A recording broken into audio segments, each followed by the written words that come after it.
Here we come, driving down, deep and wide, settle down on the beach, get a sound coming down,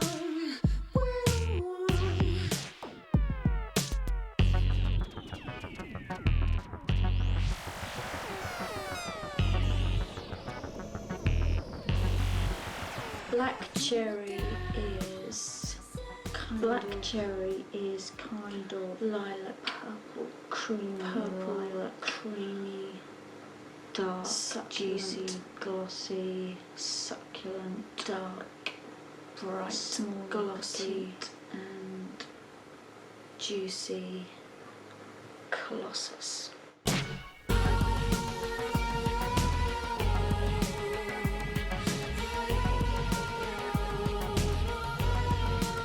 Black cherry. Felt Mountain was quite reflective, I think, and whereas I think Black Cherry is much more upfront and a bit looser, a bit noisier, and a bit more kind of less ambiguous. I don't think it's possible for the same people to make something with no connection. So I think that however hard you try and be different, there'll be something that you can't detect that other people will see, which is a thread between the two. There's lots of different kind of styles in there. Again, it's sort of mixing all those kind of styles up, and the sort of glam and the rock thing and disco and classical, and it's all in there. There was elements in that in Felt Mountain, it just wasn't as obvious.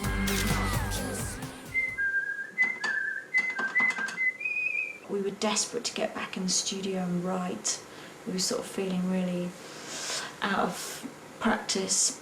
So it was really starting from scratch, writing, recording, everything, mixing it. It took us a while to sort of find a place and a sound world that we were happy in. And we sort of sat down and wrote a list of all the things that we wanted to do and the kind of feel that we wanted, and we brought in lots of records and images and all sorts of stuff, really, all kind of food for making this album. The thing about Felt Mountain, I think, for me, is that it had an immaculateness that I really liked, but at the same time, playing that live got really intense. Playing, you know, that music that we loved making in the studio, although I think it worked really well, it was actually quite hard work because it's so sort of static. It works, but it'd be great to do something that was a bit more kind of up and a bit more exciting to do live, that we could have a good fun with. And so I think when we came back into the studio to write, there was that in the back of our minds.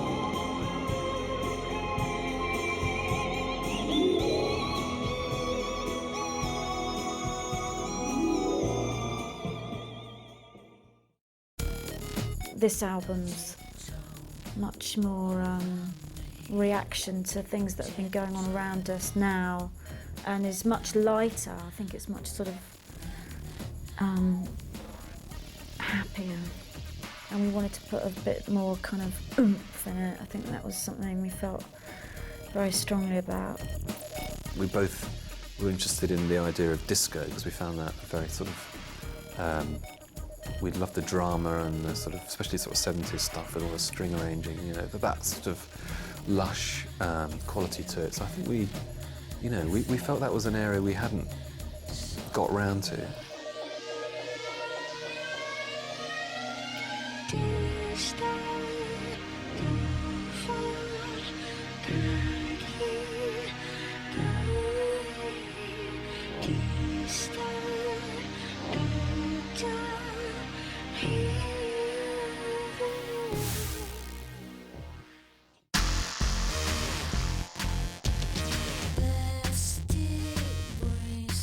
Train was something that came together quite quickly, and again came out of a jam. We just let the tape run and just jammed over that for about 10 minutes, I think that's all it was, and sort of next day it was edited down to a kind of song length, and everything pretty much stayed in as it was. I think we just wanted to get an aggression, all those synths. I mean, we've always used synths. We never used, the last time we didn't use any guitars or very few acoustic instruments apart from strings.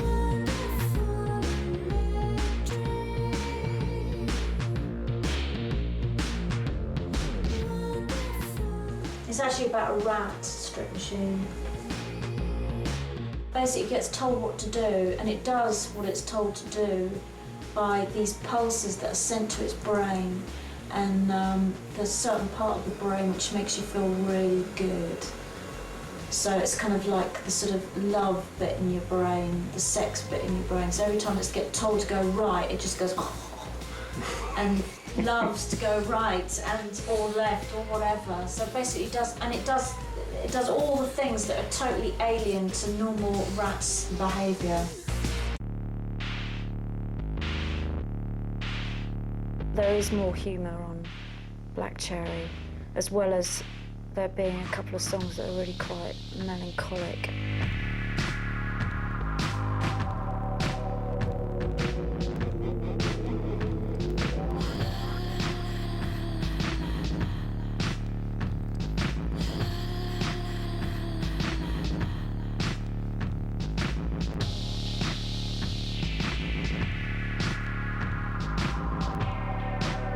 Tell me a bit about Hairy Trees, because I remember that was another one where you had some part of that in your head before we started.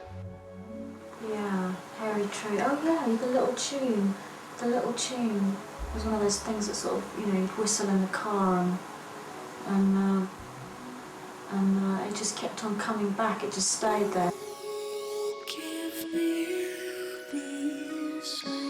Hairy Trees as well was this place in La Gomera, this island of Tenerife that I went to with some friends.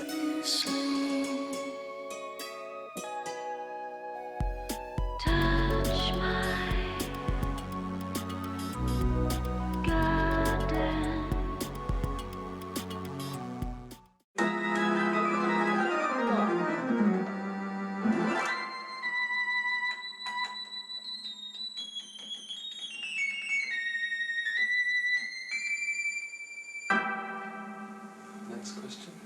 What other kind of influences do you think came into this album? You know, it doesn't necessarily have to be music. I think probably white trouser suits came into it a bit more. Tassels. Yeah, tassels and shoulder pads and boots. Would you ever wear shoulder pads and boots well? I think. What about a cape? Because Alison's got a really strong visual background, and also being who she is, she's such a great sort of presence that we've determined that she would be the kind of focus, if you like, of the imagery. For me, the lyric and the sound and everything has an image to it. Even if it's an instrumental, it has a whole story to it. I think you immediately, there's an image. That's how myself and Will talk about a sound. It will have a picture to it. It's just much more interesting making a piece of music that way. The pictures, because they happen while we're writing, there's some visual ideas there already, so it comes quite naturally to then for that to go over into the actual artworks. In general, collaborations are at their best when it's a real sort of crossover of strengths and weaknesses. Will is, even though he's classically trained, he's very, very open. He's got a really sensitive ear, but at the same time he's kind of quite experimental. He's very up for mucking things around. Alison writes all the words, and beyond that, the easiest way to put it is that we just do everything together. The idea of playing new songs live is really exciting. We may well have another couple of people playing with us. We want some girls this time, more girls. I can't wait to go out on the road again, actually. I'd never thought I'd hear myself say that, but I can't wait. And I can't wait to play the new stuff. live. I'm really excited about that. Black children.